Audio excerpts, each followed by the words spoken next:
it's Amber, your superhero stylist. Today I am bringing you not a comic book review, but a comic-related review. In fact, we're going to the dark side today. We're talking about villains. And it's because I've just read a really fun book called How to Be a Villain, Evil Laughs, Secret Lairs, Master Plans, and More by Zawacki, with illustrations by James Dignan. This is a fun book that you can crack through in a day or a couple of short reading sessions. It's a handy guide that starts out with a quiz so that you can determine if you're even evil enough to proceed. Then once you do, you have to, of course, pick your villain name. There are 3 columns to pick from. You can start off with your title, then you go to first name and last name. So you could come up with something like Master/Hammer or Mistress Night Fury. So you get the idea. And then, of course, you have to understand that we live in litigious times where everybody likes to get sued and be sued, and, we just are a little crazy with that. And, of course, that's part of evil, And if you're not an evil lawyer yourself, make sure you go and find one to copyright and trademark your slogans, your logos, your evil laugh. And, then there's a chapter about thinking about why on earth you're evil in the first place. What was your motives? Is it that you're after power and money, or are you just out for revenge on somebody who gave you too many wedgies as a child? It's time to determine your evil career path.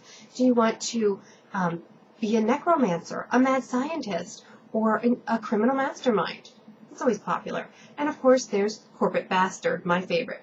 And there's a new field in the evil villainry, which is called evil marketing. Because what better way to get people to part with their hard-earned cash than through marketing? They need the new car. They need the iPod. Make sure that you get that money from them. So chapter 3 then, of course, explains our evil counterparts, the heroes. So you need to decide who it is that you're going after. There are different classifications. Are you going after a caped crusader? Are you going after the angry anti-hero loner guy? Or is it perhaps a heroic vixen? And this chapter also explains to you what being a hero involves. Things like honesty and integrity and compassion, because you certainly don't know what those things are. And you have to understand that in order to have the foundation to proceed further. Then you need to think about building up your empire, which involves your evil lair. Is it going to be a secret headquarters? Is it going to be a tall skyscraper with a great penthouse? Or perhaps a volcano or an abandoned fairgrounds, carnival? That's always creepy. And of course, an asylum. They're always great and popular. But don't forget about hell. Hell is a great place for headquarters if you're evil. Then you need to move on to another important decision, which is choosing the right henchman. And if you can't afford henchmen right now, you can just, craft some out of cardboard and paper mache until you get the real deal. It should be enough to fool those stupid heroes anyway.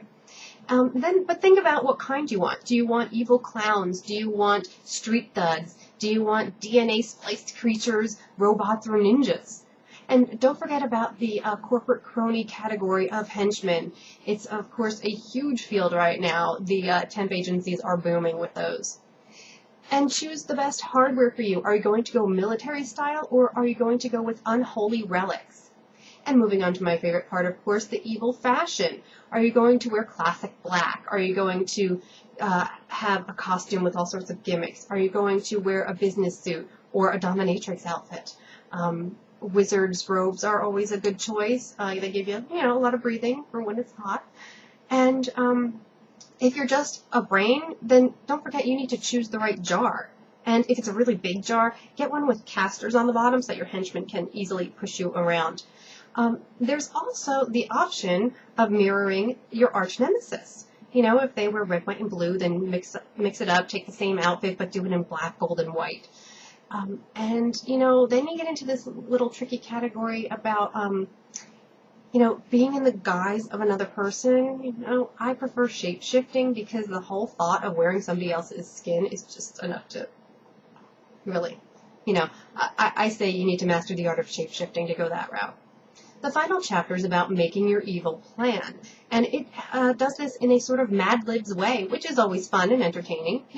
Pick a noun, pick an adverb, next thing you know, poof, evil plan already worked out for you.